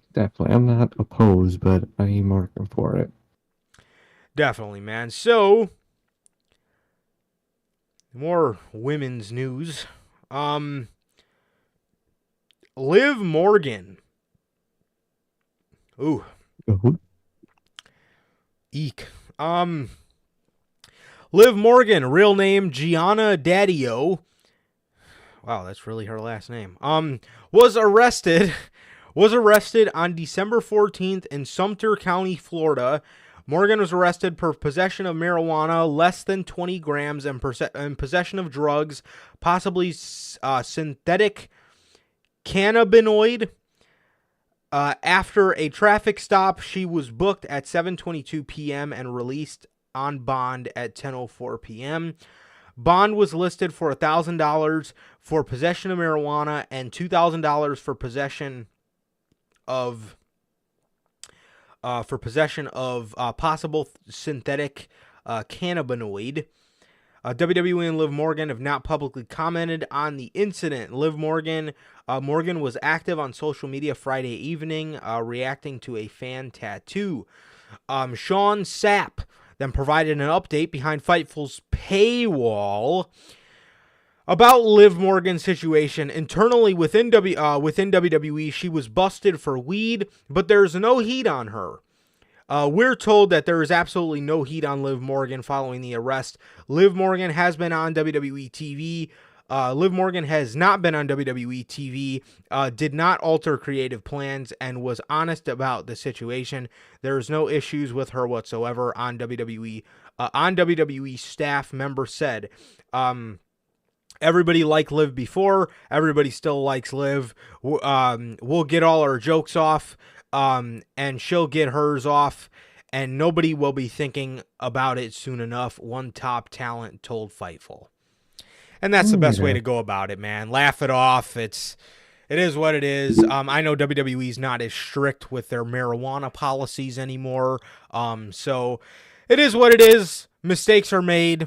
Mistakes are made. Shit happens. It's called a fuck up for a reason. You know what I mean? And it's okay. It's okay. And it's something that's, again, I'm sure all of her and her peers will laugh at within no time, and it'll just be ships passing in the night. So Exactly, man. It sucks that she had to deal with that. But I mean, yeah. No one really cares in terms of, judging her or nothing, and it's all just a laugh, man. 100%, man, 100%. So, yeah, man, Liv wasn't pulling a Jeff, man. She wasn't pulling a Jeff, thankfully, man.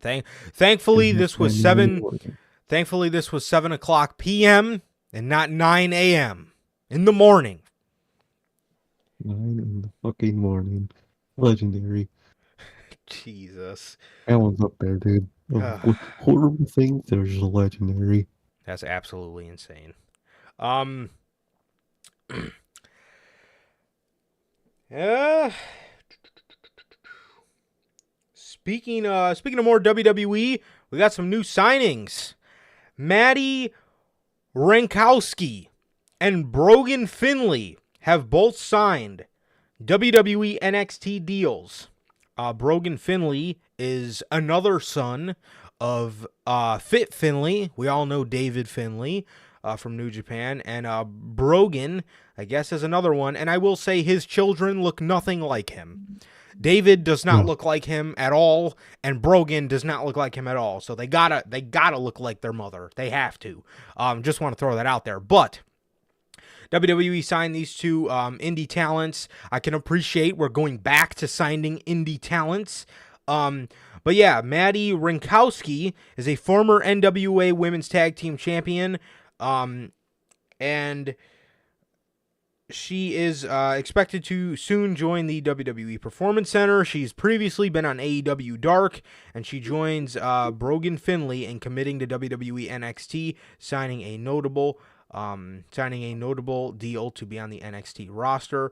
And yeah, Brogan Finley, another one, fourth generation wrestler, man. And again, I'm glad we're going back to the indie talents and not these motherfucking next in line people.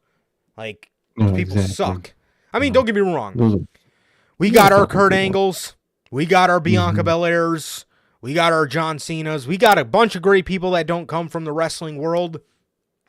But for the love of God, a fucking vast majority of them fucking blow. Exactly, dude. Vast majority, man. So good to see it. Hopefully, Brogan or whatever you ever say his name. Hopefully, he's better than his brother. And Damn. And the woman they signed, she looks promising, man. So I like what they're doing here. And you know how you didn't do it on the podcast, which is good. But you know how you kept fucking up and calling Fit Finley David Finley? Yes, I kept calling him. Like yesterday, I told the guys, I said, oh man, one of David Finley's sons signed. I kept calling David Fit. Well, Right. you're actually not wrong. Apparently, Finley's first real name is David. So you actually technically were not wrong in saying that. Fit Finley's first name? Oh, I wonder. Oh, so David Finley's probably Jr. David Finley's probably David Finley Jr. I think Fit Finley was already a junior. At least that's what Wikipedia said. David Finley the third. He's David Finley the third. Yeah, Fit Finley's real name is David John Finley Jr. So yeah, he's David Finley in New Japan. That mid-ass man. His name is David Stephen Finley the third. A lot of Davids. Gotcha. Hey, what up, JT? Merry Christmas, my brother. Merry Christmas. Hell yeah. Merry Christmas. How you doing? How's the holiday treating you? Absolutely, dude. Absolutely. Yeah,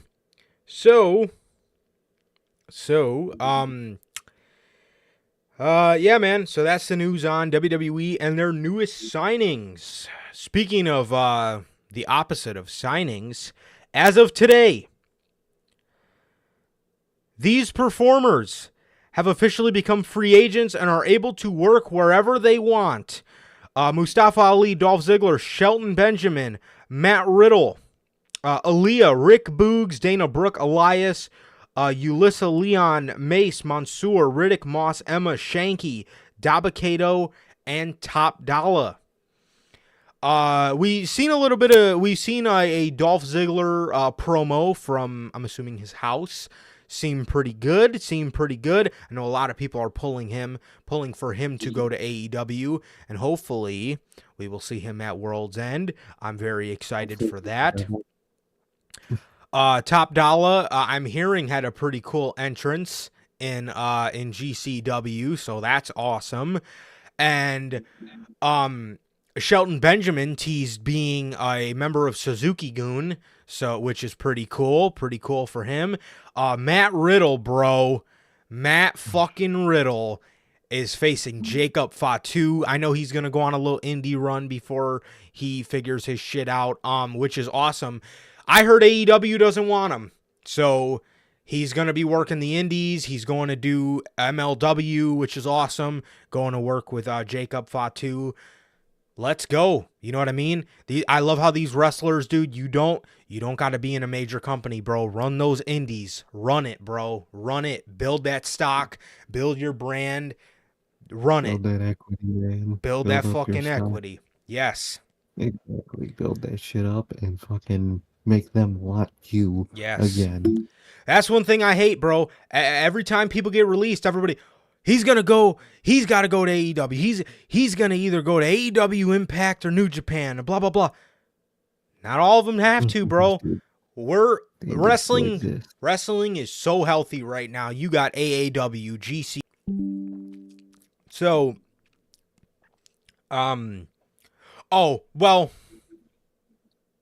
was it only a month ago? Ulyssa Leon might have only had a 30-day. Because of NXT. I think the NXT, or like the new NXT, people only get a 30-day and everyone else gets the 90. I remember that was always a thing. Yeah. So yeah. Mustafa Ali did like a presidential campaign video. Dude. He was talking about how he's here as a leader of our sport because all the other leaders are corrupt. Like, dude. He's about to go on a run, and he's another one who's making an indie run. And I've seen a lot of people upset about this kind of stuff. Like, oh, they're working the indies. Dude, if they're going to sign with a major company, they're going to sign with a major company, bro. But you got to understand, a guy like Mustafa Ali, a guy like, Matt Riddle, these guys are guys that used to work the indies. Don't you think they kind of miss the indie grind a little bit? Like, It's pretty cool. It's a pretty cool thing to do, and it's something that needs to be appreciated a lot more. And wrestling's so healthy, dude. We got all these indie companies, man. Let these guys fucking run it. A guy like Dolph Ziggler, he's a little up there in age. A lot of people do want him in AEW very badly. I get that. People want to see Yeah. Mustafa Ali in AEW. I get it. But there's other places for him to go. If he wants to go to Impact, he wants to go to TNA, he could go to TNA, dude. TNA's fucking gaining their name back. They got a great roster. If he wants to go to Japan, let him go to Japan. If he wants to go to AEW, let him fucking go to AEW. There's nothing wrong with signing with other professional wrestling companies, especially the stage AEW's in. You know, it's crowded. Elsewhere, interesting. Because if Tony Khan, like we joke about it all the time, but it's true. If Tony Khan's not on work for you, you ain't getting pushed like crazy. So if you want to go to AEW, make him a mark for you. Yes. Be an indie mark. He fucking loves them. Exactly. And even in saying that, I don't even know if that will help. Because to be honest, bro, for example, if Matt Cardona walked back in the door today of AEW, and if he walked back in that door, I don't think Tony Khan would utilize him right. No, he ain't getting pushed at all. Yeah, he gotta really be a fan of you. That's another thing I respect Matt Cardona for. He could have easily took the AEW bag and sat back peacefully. Yeah. Nope.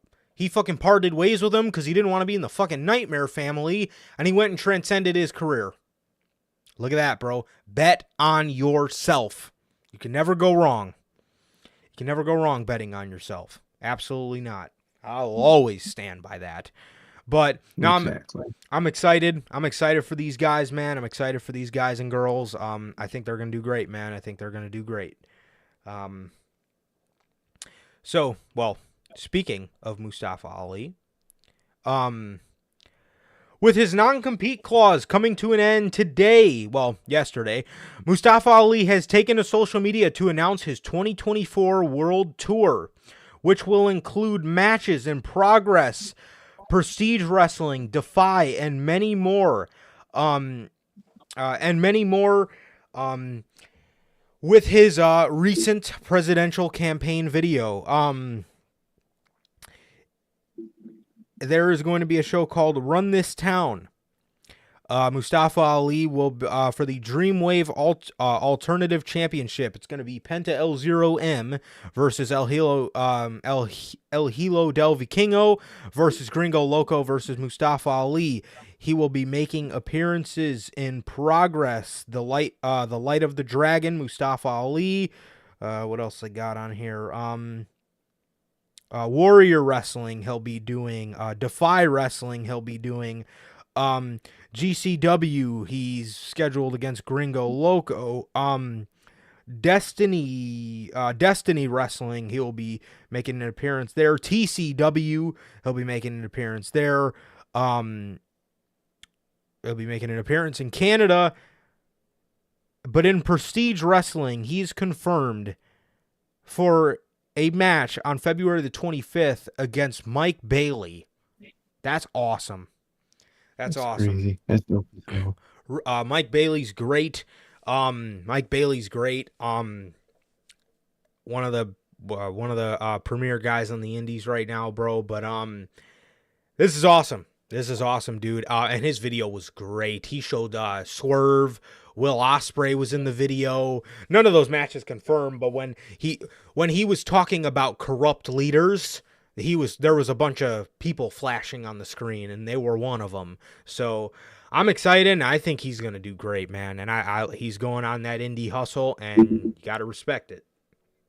I respect it. I can't wait to see it, dude. That shit's gonna go so crazy, and I'm happy for him, man. He gets to build that stock back up, man. He really can't wait to see it, man.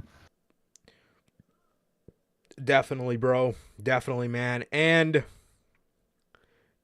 speaking of TNA, Impact Wrestling, or TNA, has claimed that worlds will collide and you won't believe who is showing up at Hard to Kill on January 13th. This is TNA's first show back as TNA. And I'm excited for their run, dude. I'm excited for their run. Obviously, TNA is the more marketable of the names, and I'm happy they're getting it back, bro. I'm happy they're getting the name back. And it's It's awesome. It's awesome. They're, like I said, they're getting the name back, and they're getting some of their reputation back as well, man. So I'm happy for them, man, because they were a laughing stock for the past like fucking 10 years in professional wrestling. They have been for like literally for the past decade. They've been a complete joke about lights cutting off and all that shit. So I'm glad they can actually be on the path to greatness once again and actually be an option for most people. All these professional wrestling companies we're talking about being on fire. Professional wrestling is a healthy landscape right now. And it's insane to me that in all of this, the indie professional wrestling company doesn't even exist anymore. What company am I talking about, you may ask? All right. That leads me to our next topic. Tony Khan has introduced the Ring of Honor Television Championship during last night's Ring of Honor taping, bringing the total titles in Ring of Honor to 7 and 15, including the ones in AEW. 15 titles. Holy fuck. I want to remind you guys, this used to be the indie company. The indie.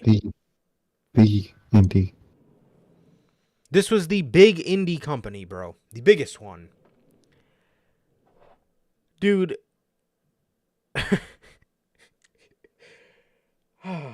Tony.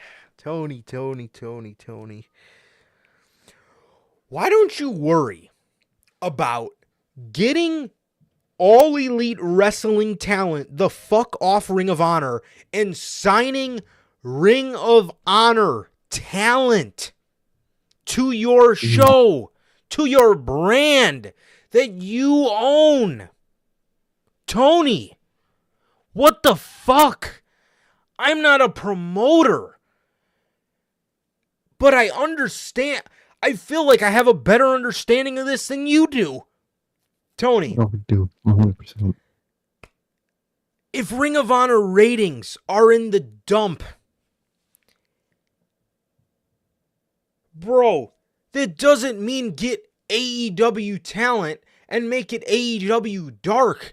How about instead of signing big names to AEW, how about you look at some of those big names and say, okay, I want you specifically for Ring of Honor. And then maybe once in a blue moon, you can throw an AEW guy on there. Here you go. This is for the Ring of Honor fan base. Here you go. I'm going to throw you guys a bone. Here's Keith Lee for a match on a pay-per-view. Dude, it's AEW dark. This could have been so good for you. Yet it turned out to be one of the worst fucking decisions of your entire career. Ring of Honor. Tony. You, bro, do you honestly think if you don't have room for a modern Triple Crown fucking Homicide Championship, an international championship, you don't have room for all this shit. You don't have room for if you don't have room for a secondary women's title on AEW, what the fuck makes you think you have room on Ring of Honor? Tony, think. Stop fucking marking out for moments. Stop marking out for fucking championship. Oh shit, there's nothing going on. I'll add some excitement with the new championship. No. Dude, you could have had a moment with your women's championship if you would have had fucking Billy Starks win the championship, and then the AEW women's division could eat because they get Athena back. But no, Tony. What are you going to do? You add a secondary women's championship on a show where the show itself doesn't even feel important with the championships you have on it now. Dude, the more championships, the less prestige they look, and the less focused your show looks. What are you not understanding, Tony? Tony! What the fuck, man? Like, bro, like, you got me sitting here sweating, dog. Like, what the fuck? Tony, look at how focused AEW was at 19 and 20 and 21. And the only championships we fucking had at the time were the tag, the women's, the world, and the fucking TNT title. Now look at this. Yeah, got all these fucking championships, and you don't know what to do with them. You're fucking shoving half of them up fucking your ass. What the fuck? Come on, dude. Think. Use your brain. Please. For the love of God. You do not have room. You do not have time. You don't have room for half the talent. You don't have room for half the fucking championships either. I mean, what the fuck? Exactly. It doesn't fucking make any sense, man. He's giving up on CW deals. Like, why? Why would you give up on that? I don't get the beef here. I don't get why any. His process with ROH got to be one of the most detrimental things to AEW. It destroyed AEW. It's one of the big key points of why AEW is not nearly what it was. Is because he mixed it in with ROH for no reason when he literally all he had to do was just buy it and let it run itself, man. And let it produce you stars for the future. Let it do its own thing. Be the premier indie. And now it's not. Now it's literally ROH. No, it's not ROH. It's AEW Dark. Yeah, like, honestly, every fucking time we see one of these fucking rent-a-luchas, or like the guy we just seen, Bounty Hunter, Brian Keith, or whatever his name was, hit me with the graphic, Tony. No, I want to hit him in the fucking face if I see one more fucking graphic, if it's not Dolph Ziggler. Like, what the fuck? Like, dude, we don't need... If you want to sign Brian Keith, sign Brian Keith. Sign him in the fucking Ring of Honor. What the fuck? You need good people over there. What the fuck, Tony? What are you doing? What are you doing? All the... Like I said, all these fucking rent-a-luchas, you don't know what to fucking do with any of them. You just put them with Alex Oberhantes. I don't know if you know that this is Commander or if you think this is fucking Rey Fenix. What the... What? Why? Ugh. Like, Tony, oh my God. You got a gold mine on your lap and you have fucking no idea what to do with it, bro. Your fucking head's spinning and spinning and spinning and you don't know what to fucking do with any of this shit. Like, dude, oh my God. Like, what? There's so many people on the roster you could just offload onto ROH and then cut ROH off from the AEW TV, creative. And you're good. You're golden. That's half your problems solved right fucking there. Literally. And another thing about cutting ROH off, I don't want to see... The only person I would ever be okay with, or only type of people holding an ROH title, is if they got like an AEW title with an ROH title and they're a major star. Right. Kenny Omega, I'll accept it. If he's got a bunch of other championships, I'll accept seeing those championships on AEW. Other than people like that, if it's not an AEW championship, I do not want to see it represented at all in AEW. I don't I hate it. Don't let them take the render with it. I don't want to see it on television. You can mention it on commentary. I don't mind that. I don't want to see it because on AEW television, that title means nothing. It doesn't. Unless it's fucking Forbidden Door season and it's a New Japan title, I don't want to see it. Seriously. And that's the thing, dude. Like, fucking... A lot of people always hated on WWE for never having, like, the Street Profits come out with the fucking Evolve titles on NXT. You don't want to confuse your fan base. How the fuck does it look for a casual viewer? What the fuck is that title? What is that title? What is that title? What is that title? Stop it with the titles. And again, if they want to fucking... if they want to take their render with an ROH title, that's why we have ringofhonor.com. I don't want to see it on AEW television. I don't. I want to see AEW championships. I don't want to see Ring of Honor championships. And that's the thing too, with the CW, with the CW, you give up on that. You don't want to sign talent exclusively to Ring of Honor, or at least big names. Dog. Fucking sell it. Sell it. You suck. You suck at it. You are horrible at it, dude. Like, dude, sell the fucking company. Because clearly, you don't give a fuck about it. You just want it to be more content for AEW television. That's not what I want. It's not what I fucking want. I want exclusive Ring of Honor talent with a fucking exclusive television show. You give up on the C deal, let them walk right into NXT. Good job. Good job, Tony. Good job. You should have jumped on it while you got the chance. But no, you had to wait till AEW got their deal first. Dude, it fell on your lap and you let it go. Like, Tony. Oh my fucking sense, man. Literally, dude, it's so fucking annoying, man. It's so annoying to see, and it's not gonna get fixed until it absolutely has to. And I feel like that day is gonna come. I think you got people defending this shit. Oh, well, the more the merrier. There's more to chase. Fuck you. How about having, not every feud needs a championship. How about that? How about you guys feud over beef? You don't have to feud over a championship. How about people feud because they don't like each other? How about that? How about grudge feuds? And aren't real life grudge feuds. Oh, sometimes. Sometimes that's welcome. Sometimes, but in AEW, it doesn't work out, so I don't do it anyway. Because nobody wants to work with each other anyway. Literally. And I said this a while ago. I remember saying this.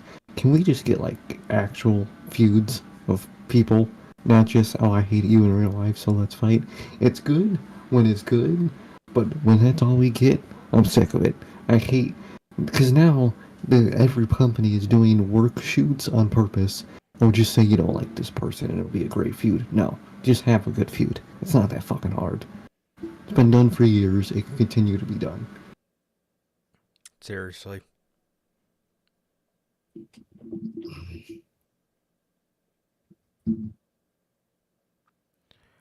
I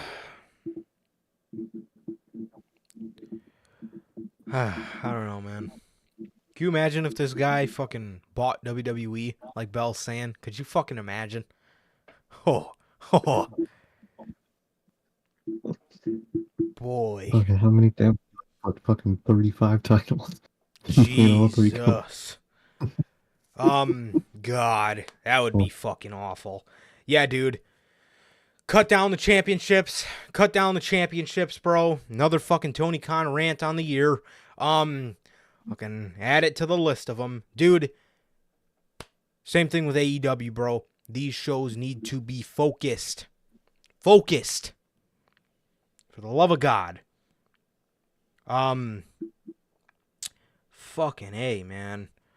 What else we got, man? What else we got? Oh, speaking of... Oh, jumping over to WWE now. Actually, no. We got a pretty interesting AEW story we could talk about. So, Ace Steel.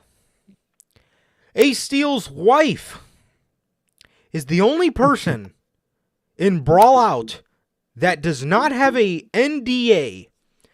CM Punk and Ace Steel's lawyer, Stephen P. New, has revealed while speaking to Wrestling with Rip Rogers that Ace Steel's wife is the only person involved in Brawl Out that has not been subjected to an NDA, and subsequently is the only person who could publicly talk about the events.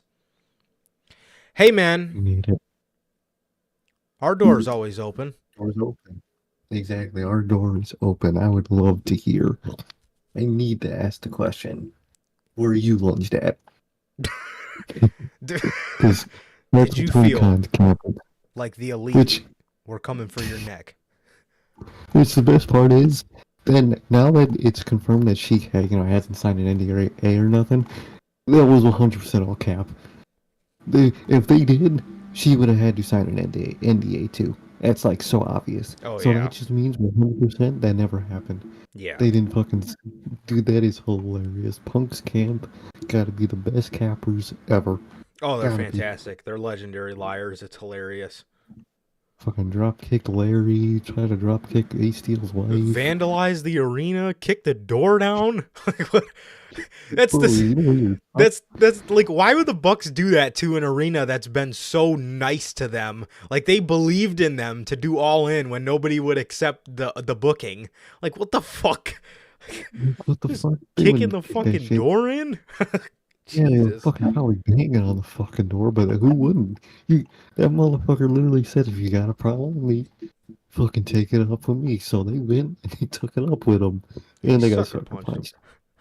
punched. Phenomenal, phenomenal story. Dude, that Dark Side of the Ring will be legendary. Oh, dude, it really will. I wonder if those ever expire. I think they're permanent. I think their NDAs are forever. Fucking motherfucker. Well, maybe they could all Yeah. sign something that says they could talk about it for the episode or something. I was gonna say, it's forever until all parties agree to like end it. And to be honest, I see that happening one day anyway. So I feel like we're gonna get Yeah. it one day. I would Some hope so. documentary on that situation because I need it, dude. So, I guys, need it. just remember, we're not just trying to stay alive for GTA 6. We are still trying to stay alive for that as well. That is true. I need GTA 6 and I need the Brawl Out documentary, Dark Side of the Yes. Ring, something. Yes. Speaking of more interesting news, so there is a potential merger on the way between Warner Bros. Discovery and Paramount, and this is worrying a lot of people.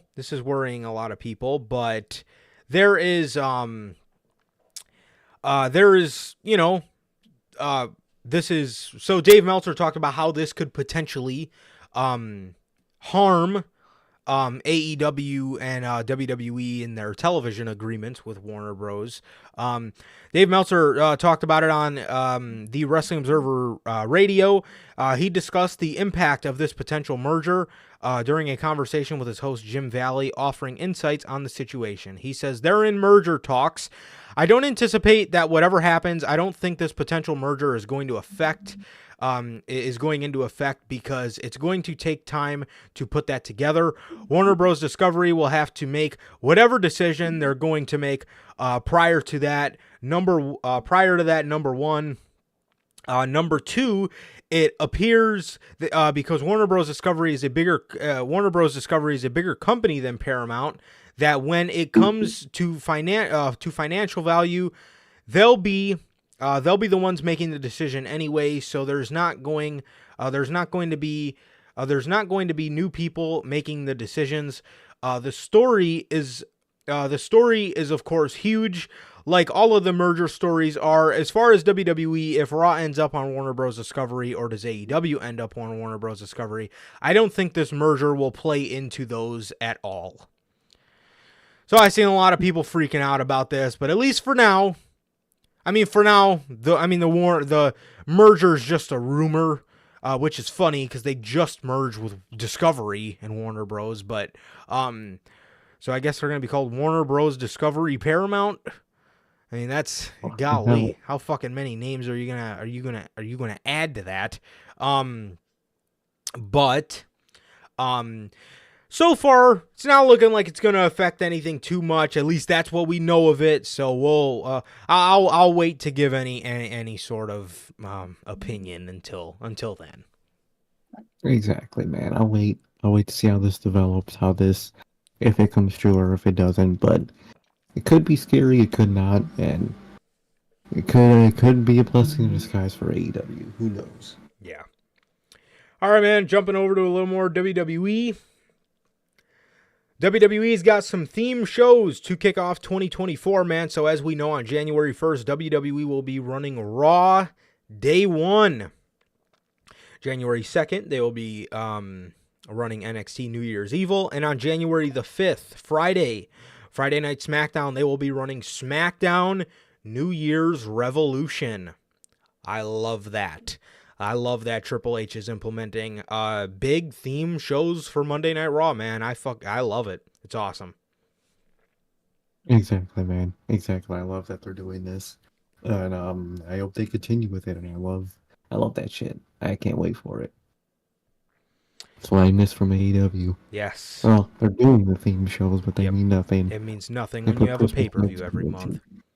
Literally, exactly. More WWE news, man. AOP.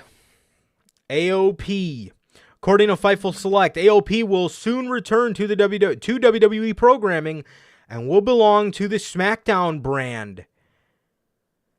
And Paul Ellering has agreed to join Akam and Razor. Bro. Let's get it. Dude, I'm so stoked for this. I am so fucking stoked for this, dude. We're getting Paul Ellering back with AOP. Dude, that's awesome, man. That's awesome. That shit goes so nuts, man. According to Vince, man, I thought Paul Ellering didn't want to do the travel, man. And he's fucking, what is it? He's 5 years older now? Probably like 4 or 5 years older, and he's just doing it no problem. Biggest lie ever. I'll never forgive him for that lie. Yeah. Literally, this man, Paul Ellering, tweeted out, "That's not it at all. I love to travel." Dog. Like, dog, What? come on. What the What fuck? the fuck? Like, what the like... Yeah. My back is legitimately sweating from my Ring of Honor / AEW rant. Just so you guys know. I'm really jumping on him every time. Blood, sweat, and tears on this podcast, bro. Blood, sweat, and tears on this Tony Khan rants. Oh, it is. So, Bray Wyatt, the late, the great, the GOAT, the greatest character of all time. Bray Wyatt's father, Mike Rotunda, reveals that WWE had placed Bray Wyatt on a Legends contract, with all the proceeds going to Wyndham's children. Yes. Mike said, "They have done awesome with helping our family with a lot of different stuff. They put Wyndham on a Legends contract with all of the proceeds from all of his merchandise going to his 4 children." Good. Wyndham. We miss you, bro. God, it's so weird to this day knowing that we're never going to get to see him again. And for the rest of my life, I'll always be anticipating that Bray Wyatt return off of the 2 that were so bad. When he got released in 2021, I was anticipating that return forever. When he left television in February of this year, or March, one of the 2, February or March of this year, I was anticipating the return. And a small piece of me is going to be anticipating that forever. And it's hard knowing that we won't get it, but goddamn, is he celebrated, bro. And he will always be celebrated and respected as long as we're doing this fucking show. What a legend. WWE's awesome for doing what they're doing for Wyndham. Amazing. The legacy merch, I love it. All the everything they've done for his family, amazing. I love it. Gone too soon. Gone too soon, bro. Gone too soon. Exactly. Truly gone too soon. I truly miss him.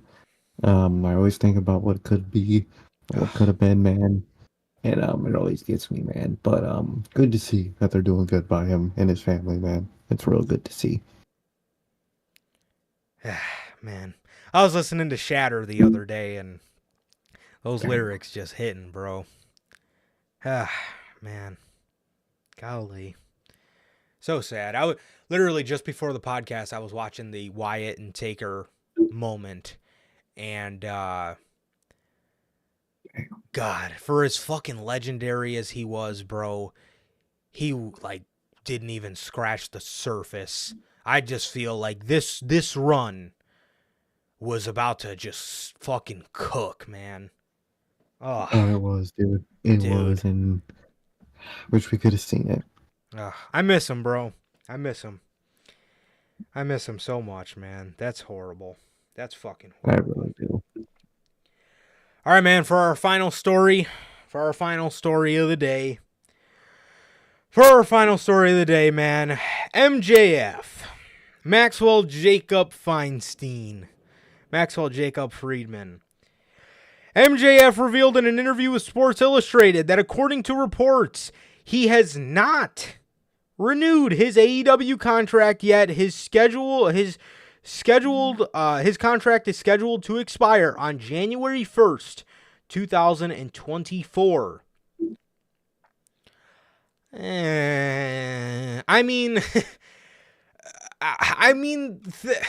The rumors of it did say that the rumors of him re-signing till 2027 did come from people in WWE, and I mean, they did not. I mean, they don't know for sure. Maybe they do, but you know, that's not set in stone. But in saying that, you know,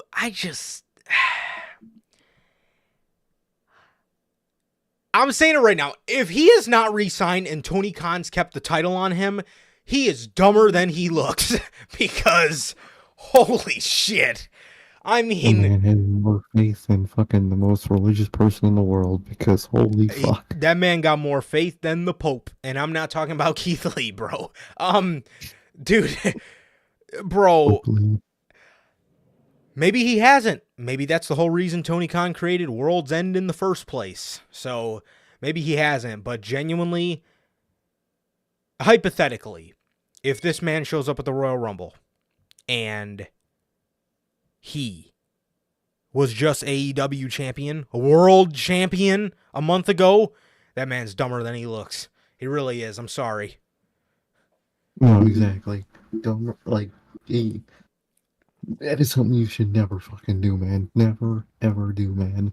But, although MJF is saying he didn't resign, he at least did a tiny little extension at the very least. Yeah. Because there was no way, I don't believe it.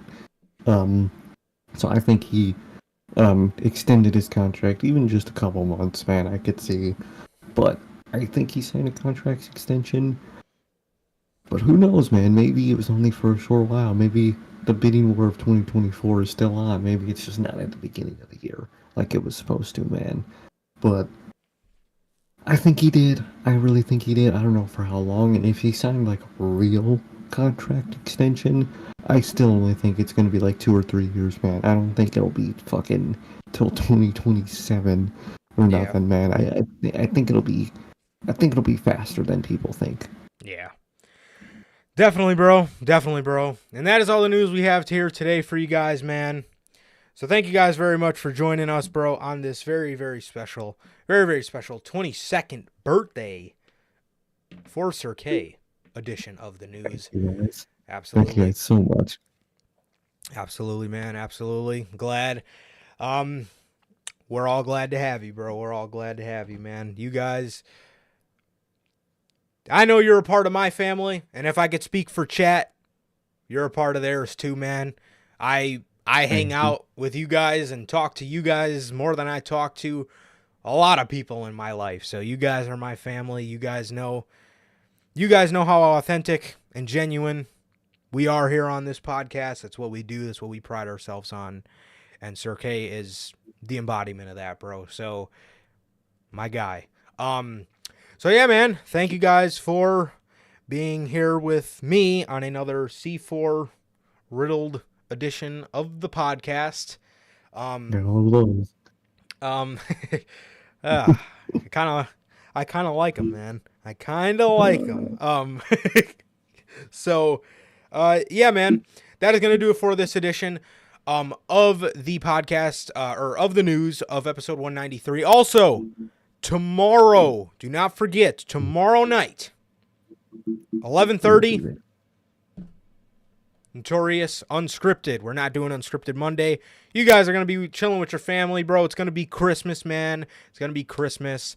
Nobody's trying to watch Raw. We're going to be talking Dynamite And Mr. Birthday Boy over here has prepared some questions that are going to make all of us look deep into the mirror. Not of ourselves, okay. but deep into Tony Khan's mirror. No, Sir K has prepared some question starters because we really only have Dynamite to talk about. So after that, we're going to be talking about some conversation starting questions, man. There's some really good questions about the current landscape of professional wrestling, and it's just going to provide us to just shoot the shit, man. So that is that. And yeah, man, I hope you guys do enjoy it. It's going to be something a little different because we won't have any really WWE to talk about, so we'll probably just brief Dynamite real quick, and then we're just going to shoot the shit with you guys for ride it till the wheels fall off, man. So, yeah, man. With that is going to do it for this edition of the birthday edition of the News for Sir K. Yet again, happy 22nd birthday to my brother, man. And yeah, man, that is going to do it for this edition of the Notorious Heels podcast. Yeah, man, and that is going to do it for this edition of the podcast, man. Thank you guys so very much. And this has been another great edition of the news. This has been episode 193. Thank you guys so much. It has been always a pleasure for my Johnny Mayhem. And I, Sir K. And that is going to do it for this edition of the Notorious Heels podcast. And this has been episode 193 of the podcast, man. Thank you guys so much. Thank you guys, everybody who joined. OG, Pops, Lynette, Logan, Durante, Bell, JT. I'm going to butcher that, but my man, you know who you are.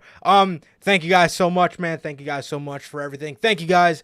We love you guys. Please like, comment, and subscribe, and we will see you guys tomorrow night for Christmas Unscripted. Peace.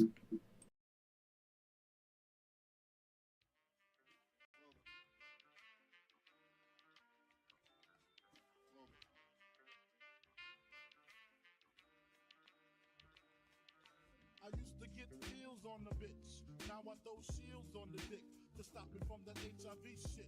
And niggas know they soft like a Twinkie fillin', playing the villain, prepare for this rap killing. Biggie Smalls is the illest. Your style is played out like Arnold when what you talking about, Willis? The thrill is gone. The black Frank White is here to excite. Throw dick to dice. Bitches are like I'm brainless. Guns are like I'm stainless steel. I want the fucking fortune like the wheel. I squeeze gats till my clips is empty. Don't tempt me. You don't want the fuck with the I'll be damned if this ain't some shit.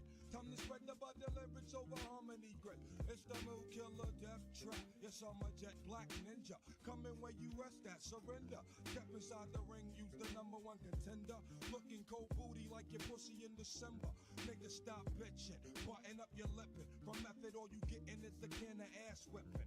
Hey, I'll be kicking. You son, you doing all the yapping. Acting as if it can't happen. Your frontin' got me mad enough to touch something. You want from Shallon, Allen, and ain't afraid to bust something. So what you want, nigga? You want, nigga? I got a 6-shooter and a horse named Trigger. It's real, 94, rugged raw. Kicking on your goddamn doors. something like this. The world don't have to give shit. Everything you get, you got to work hard for it. Honey, shake your hips. You don't stop. My niggas pack the clip. Keep on. The world don't have to give shit. Everything you get, you got to work hard for it. Honey, shake your hips. You don't stop. My niggas pack the clip. Keep on. Verse 2. Coming with that OE brew. Met the cow, putting niggas back in ICU. I'm lifted, true. You can bring your whack ass crew. I got connections.